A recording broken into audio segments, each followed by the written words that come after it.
This was not easy for Team USA. Team USA flopped in its first game of the Olympic Tokyo Games, falling to France 83-76.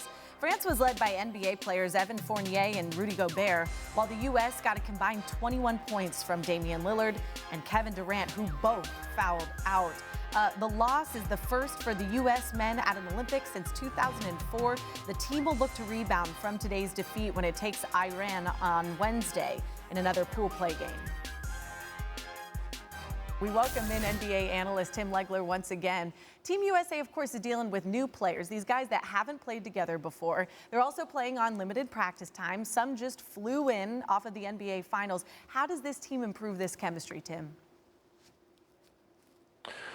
Well, it's tough because, listen, one of the problems that Team USA deals with is when you throw together a group of basically all-stars, their roles are completely different than what they are playing for their teams in the NBA. And as a result, you could see it in the way the two teams played today, the difference. Evan Fournier was the guy that was clearly the focal point for Team France. So he gets 22 shots. He gets into a rhythm. He feels like he's playing in an NBA game.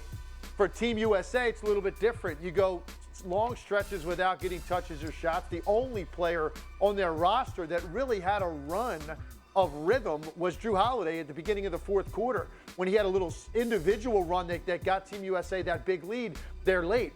But for the most part, it's a bunch of guys trying to figure out how to accept a different role, play together on the fly.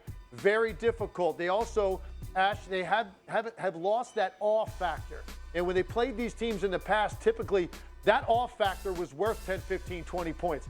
These teams now are not really intimidated because they have a lot of NBA players on their roster. They're used to seeing these guys throughout the course of an NBA regular season and even a postseason, so they're not really intimidated. They believe they can go out there and they can operate and they can play well. But for me, the biggest factor of all was the fact that the French team looked like a normal basketball team with a pecking order offensively, other guys filling roles. For Team USA, it's really a my turn, your turn type of offensive flow, and that's going to create some problems. They will get better each and every day of this tournament. The longer they're together, the more time they have together. You had some guys that just joined the team, haven't even practiced with them yet, really, coming from the NBA Finals. Once they incorporate everybody day after day and get a little bit more sense of desperation defensively, I think you're going to see Team USA continue to get stronger and stronger. Certainly, they should win their next two pool games without a problem. And then you get into that single elimination format where they will be tested in trying to win a gold medal. Yes, certainly. I mean, you talk about what France did so well and how their scoring was just evenly balanced and it was working together. They finished the game on a 16-2 run. I mean, that's how you close out a game. How does USA combat when other teams are doing things like that? What do they improve on when really a team is just dominating one side of the game like that?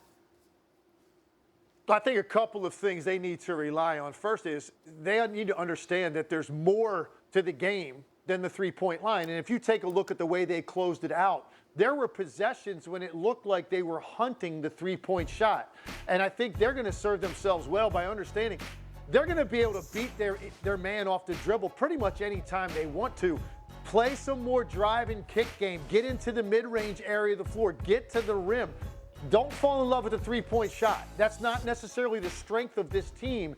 And if they do that, I think they're going to be in good shape. Because I don't think that these teams are going to be able to keep Team USA in front of them off the dribble, but they really got away from that as they got deeper into this game and they settled. I think oftentimes, even if it's an open shot, I think it's a settle sometimes because they can beat their man off the dribble, dominate the mid-range area of the floor, and get to the rim. And I think the other thing, defensively, they need to understand their athletic ability is their biggest asset.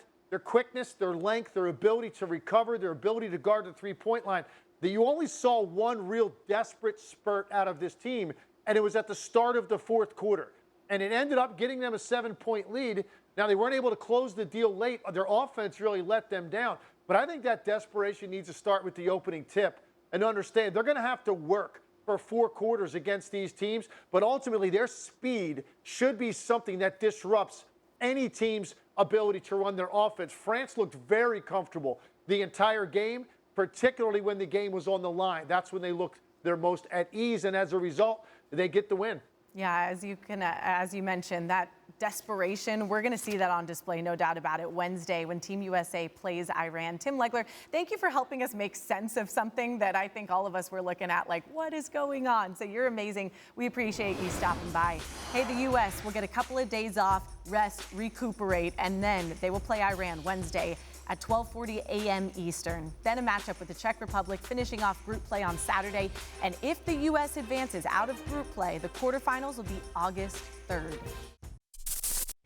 Thanks for watching ESPN on YouTube. For live streaming sports and premium content, subscribe to ESPN+.